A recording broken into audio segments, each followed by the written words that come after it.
Even when someone doesn't see a long-term future with you, they may see a short-term benefit in you. To avoid being used or having your time wasted, you have to be able to tell the difference. Hi ladies, welcome back to the Feminine Universe. I am so happy to have you here. So there are women who believe that the fact that a man is with them means he likes them. That because he spends any amount of time with them or because he chooses to lay with them, he likes them. But unfortunately, that just isn't the case. Life would be so much easier to navigate if people were honest and upfront with their intention towards us from the moment we met. But that's not the world we live in, and that's not the way humans are wired. So the next best thing is being able to observe the way someone treats you to determine how they view you and what their intentions are. Because even though people may not exactly tell us these things, they do tend to show us. So today, we're going to get into why people aren't upfront about their intentions and why certain men pursue and stay with women they don't actually like. We'll also go over a few things to look out for in order to determine if someone has genuine interest in you or if they're just seeking some sort of temporary benefit. This will be mostly from a dating perspective, but these concepts apply to all kinds of relationships because, as most of us know, friends, strangers, coworkers, and bosses can be users with sketchy intentions as well. Let's get started, shall we? There's a question I get a lot from women in general, and I've been getting it non-stop since the 5 categories video. When I shared the categories I've realized that men put women into. And the question is, if a man doesn't like me, if he's not interested in me, if I'm not his type, why doesn't he just leave me alone? Why bother with all these categories and all the other nonsense? It's a fair question. And I think the simplest word to explain why some men pursue women they don't like, why they don't turn down the advances from women they're not interested in, or why they will categorize women and treat them in all these different ways rather than just leave them alone, is access. They may not want your full package, but they want access to something you have, and simply leaving you alone would mean completely losing access to that thing. Sometimes women will push back and say, he doesn't treat me well or how I'd want to be treated, but he must like me in some way because why would he stay? He could leave at any time. Or the men will say to them, I'm here, aren't I? And again, I have to point out, people go to jobs they hate every day. People spend their lives in neighborhoods they despise. They keep the job because they need the money. They stay in the neighborhood because that's what they can afford. Just because someone is somewhere doesn't mean they want to be there.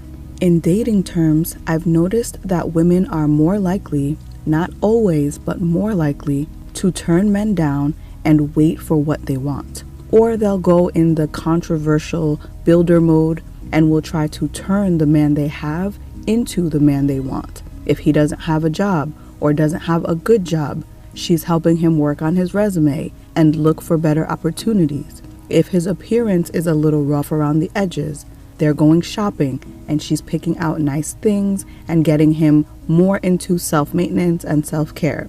Whereas men can completely get over what they want and settle for what they can get in the moment. As we've talked about, men don't always deal with the women they want, they deal with the women they have access to. Because while they may not see you as a long-term partner, they may still see some benefit of having access to you in the short term. And yes, a large portion of the time, the benefit of that access is physical gratification. But there are many other things as well. Things like validation, feminine attention, having access to your resources. It may be access to your connections, the ability to help them get back on their feet during a hard time, or they're looking for a coworker to help them put in work to start their business and build their empire, or simply just not being alone and lonely, especially if the other men in their group who they used to hang out with now have significant others themselves.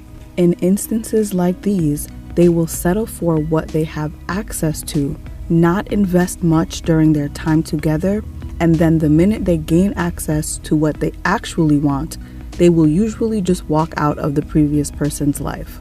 I want to point out that when I say men categorize women, I don't mean that they literally have an Excel spreadsheet or a little notebook where they write, "Dear Diary, today I met my dream girl," or "Dear Diary, today I met a desperate girl. Here are all the ways I'm going to mistreat her."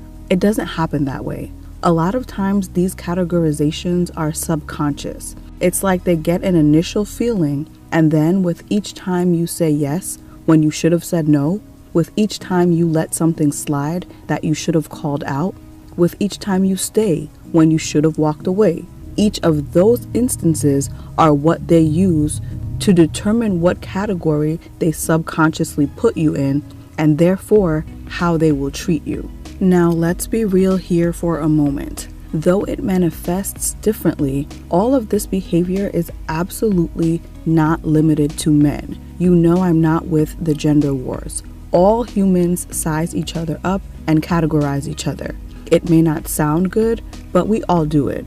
Men size up women, women size up men, kids know which parent will let them get away with things, students know which teachers will accept their excuses. We are biologically wired to look for clues that tell us more about our surroundings and the people in them. We are also wired to determine if or how others can benefit us and how we can use situations to our advantage. Again, it's not pretty, but it's true. Early societies were built by people with different sets of skills coming together and using each other in a symbiotic way to boost the group's chances of survival. Nowadays, because society has gotten so me-focused and there are more personality disorders than ever, not only do people not care as much about contributing to the society or to the person they're dealing with, they've become way more comfortable with the idea of completely exploiting others and taking advantage of them. To avoid being taken advantage of, I want to touch on 3 ways or 3 things you should look for to begin to get a better understanding of whether someone genuinely likes you and is interested in you for the long term, or if you may just be filling a short-term need in their life. And those 3 things are interest, input, and influence. Do they take an interest in you and your life? Showing interest in you is going to look different if this is someone you just met versus someone you've known for a while. But unless someone has a pathological issue or they're a professional con artist, it's going to be extremely difficult for any human being to feign interest in something or someone they don't care about, especially for an extended period of time, which is why I always tell my ladies, take your time. Time is your best friend. The mask will usually slip if you give it enough time. So if someone talks a lot about themselves all the time, like it's their show and you're just an audience member, if they never ask you about your life or your interest, or they forget major things like your birthday, if they never compliment you or notice changes in you, also if they slip up and do things that show that they're not paying attention, like if you've mentioned you're allergic to peanuts a few times and they order something with peanut sauce for you both. Or if you've mentioned your family or having several siblings multiple times and at some point in a later conversation, they're like, "You're an only child, right?" All that shows a lack of interest. Someone forgetting one detail when they're getting everything else right for the most part is no big deal. We're human, we forget things. But if it's happening consistently, that could be a red flag. It's hard to focus on and remember details about things you're not interested in. The next one is lack of input or investment. Do they give you their input verbally? Are they investing time, effort, money? Men are natural problem solvers and women are natural improvers. And one of the ways each gender expresses these traits is by giving input on your problems or your everyday situations. maybe by telling you what they would do if they were in your shoes. In men, this can look like stepping in or trying to give you solutions to problems. And in women, this can look like trying to help you do something better or make something more convenient for you. So if you mention that you haven't been sleeping very well, are they suggesting melatonin or those magnesium cocktails? If you've been stressed about a work project or presentation you have to do they remember? Do they give you their best public speaking advice? Do they wish you good luck the morning of or follow up to ask how it went?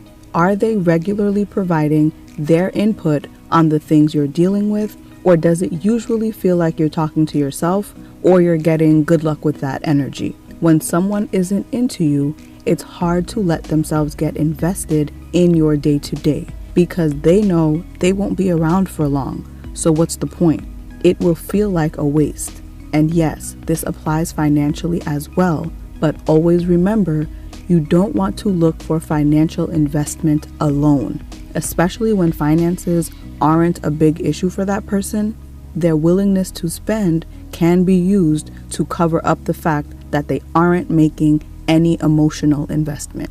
And a third thing to look out for is influence. Are they receptive to your influence? This is sometimes called mirroring, mimicry, or the chameleon effect. And what all these terms refer to is the fact that we naturally start to pick up and match some of the habits or mannerisms of the people we spend time with and people we like. And the more we like them, the more open we are to letting them influence us.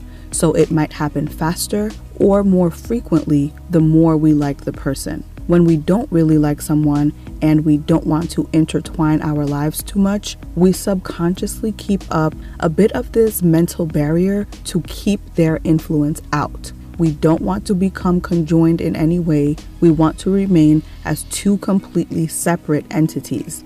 If you have particular words or phrases you like to use and you notice them using it, if you kiss your teeth a lot and they start doing it, or maybe they start watching your shows or taking an interest in your language or culture if you're from different backgrounds, those are all really good signs that they are genuinely interested and open to being influenced by you and therefore more connected to you. While there are certainly other things to look for, and I'd be happy to share more red flags and green flags, these three are a great place to start. Ladies, there are men who love and adore women. If a relationship is something you want, please know there are men out there who want relationships too.